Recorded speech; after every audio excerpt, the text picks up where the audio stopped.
This is LSAT Prep Test 132, Section 1, Passage 3. This is a dual or comparative passage set. The topic is dental caries and ancient diets. It's a medium difficulty passage set. The science is pretty straightforward. What makes this tricky is that the two passages look like they disagree, but that actually don't. Now, both of them start from the same premise, that carbohydrate-heavy diets cause more cavities. Passage A establishes that rule, then Passage B applies it to a real archaeological site. And when the data doesn't match the simple version of that principle, students will panic and think Passage B is attacking Passage A, but it's not. So you want to pay attention to that. Now, Passage A, paragraph 1 is pure setup.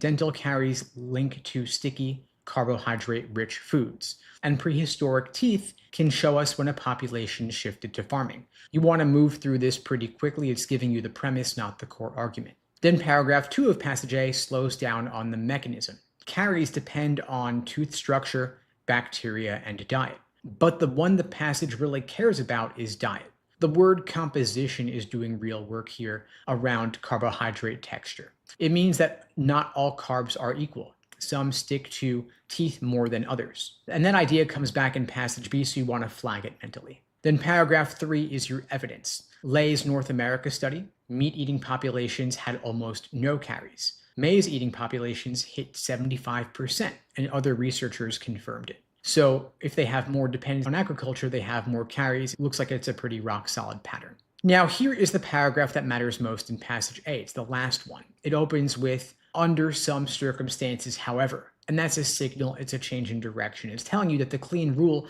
you just learned actually has some holes or gaps in it. There are some non-agricultural populations that still got high caries rates. Groups in Western North America ate stone-ground acorn flour. The Hopi gathered wild plants that were highly cariogenic. And so the real driver isn't farming, it's the specific food they're eating. You can get caries without agriculture if you're eating the wrong stuff. And if you miss that paragraph, you're going to misread the entire relationship between the two passages. Now, passage B. The archaeologists recovered skeletal remains from Ban Chiang, Thailand, with 2,000 years of data. The population shifted from hunter-gatherer-cultivator to agricultural. And so based on everything passage A just told you, you would think caries would spike. That's the expectation they want you to have going in, but they actually don't spike. Caries frequency is only slightly higher in the early group, not the late group, the early group. It's counterintuitive, right? So you're going to want to read that sentence carefully because it's easy to flip it around and get confused when you're in the middle of the passage. And then passage B explains why.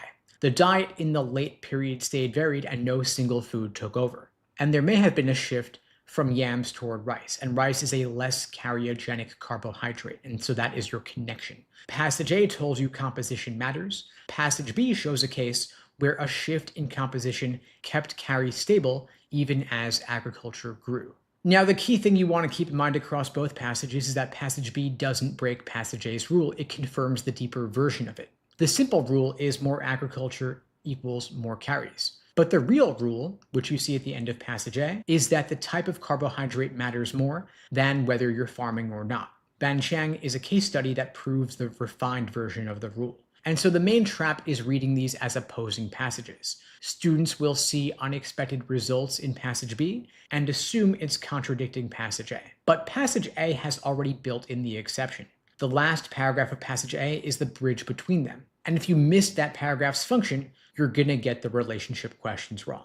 And one more thing you want to note here, you want to watch the difference between what passage A says about non-agricultural populations and what passage B says about Ban Chiang. Passage A's exceptions are groups that didn't farm but still ate cariogenic foods. Ban Chiang is a group that did farm but shifted to less cariogenic foods. Same principle, opposite direction, and the LSAT loves that kind of mirror. Now, before you hit the questions, you want to lock down on three things. First, why does the last paragraph of passage A change the simple rule from the rest of the passage? Second, what specific dietary shift at Ban Chiang explains the unexpected caries data?